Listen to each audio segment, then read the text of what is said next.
Now, university has traditionally been the place for debate, debating ideas, mixing with people from different backgrounds, and hopefully growing your knowledge base and developing some critical thinking skills. It's so disappointing to see how places of higher learning have been hijacked by far left activists who despise free speech, debate, and diversity of opinion.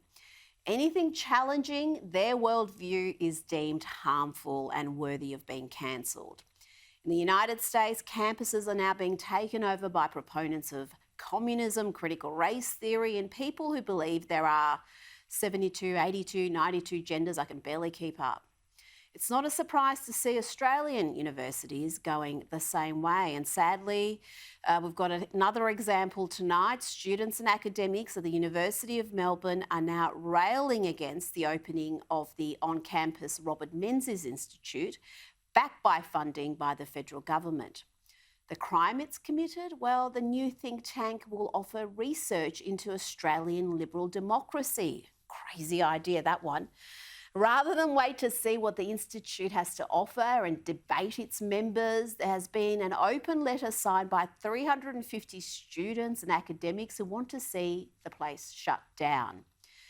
No wonder debate in this country is in trouble. One man who wants to see the project get off the ground is the Institute of Public Affairs Executive Director, John Roskam.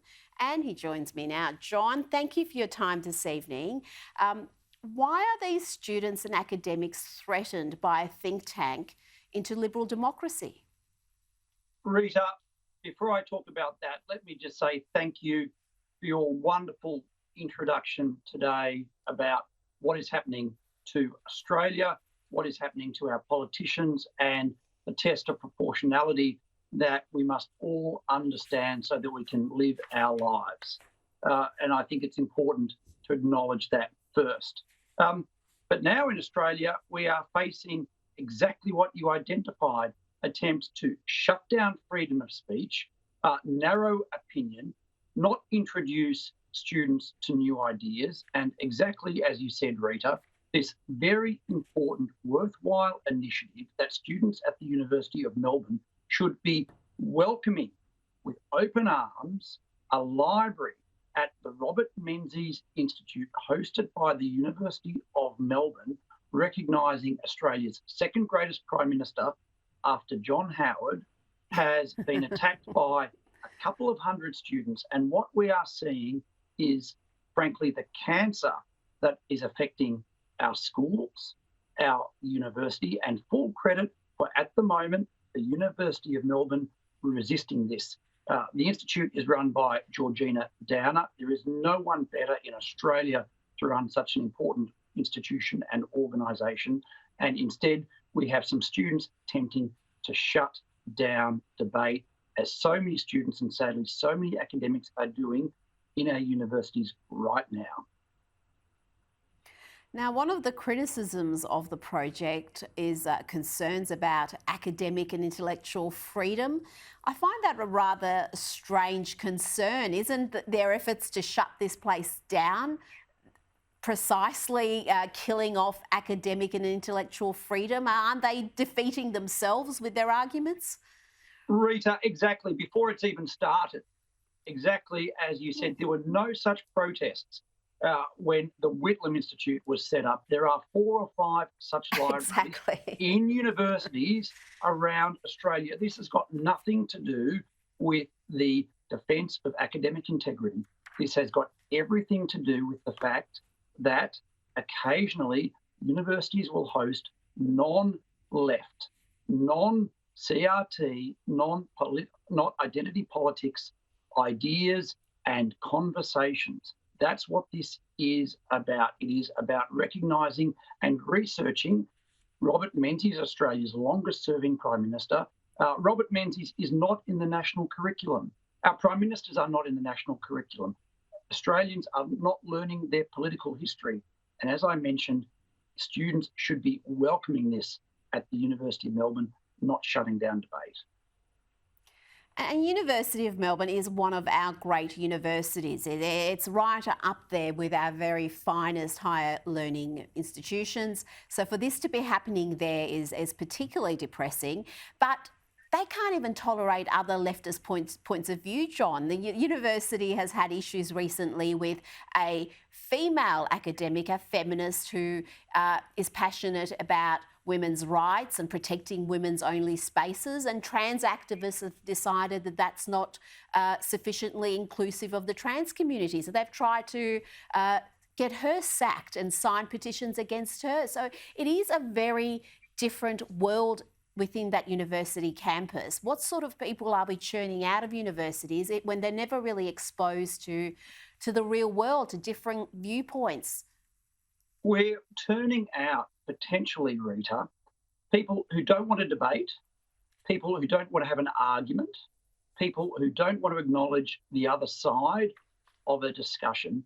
And what is worrying is not that, in this case, we have an open letter from students and a very small number of academics saying, I disagree and I look forward to having a debate about these issues. No, what they want to do is shut down debate. They want to censor other people's opinions. And that's what is really alarming about what's occurring, not just, or the attempt at what's occurring at Melbourne University and at many other universities around Australia and around the world. We are turning out potentially a cohort of students who are not open-minded.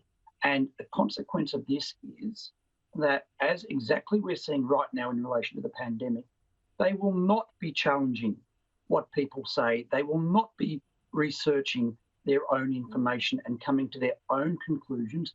They will simply not even be trusting what they've been told. They will just faithfully follow because they have not been exposed to the idea of debate, discussion, conversation, and difference of thought. That's what's really alarming, and it goes far beyond the Robert Menzies Institute at the University of Melbourne. It goes to the structure of our community and how we engage with each other and how we make these very important decisions, as we're making right now in the middle of the pandemic. And I've got to say, I'm sure there's a lot of viewers who are concerned about their children or their grandchildren going to university and facing hostility if they're not sufficiently left-wing, having to self-censor, having to conform to a certain worldview to be able to fit in and get the marks they want to get. I mean, that is a concern increasingly for people whose children are going on to university. Rita, it's more than a concern. We've demonstrated it as a fact. The Institute of Public Affairs 2 years ago surveyed Australian students, and what's really alarming is that they self-censored. They didn't wish to express their opinion. They didn't feel they could converse and discuss things in their tutorials or their lectures.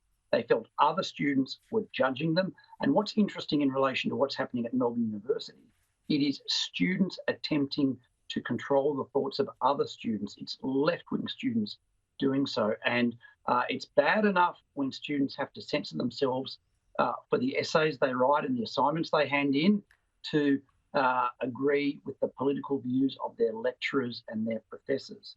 But what we have now is students, left-wing students, a small minority of students attempting to control what other students say and do and think. And that's not what universities are about, and it should not be happening. Absolutely not, absolutely. John Roskam, thank you so much for your time this evening. Thank you, Rita.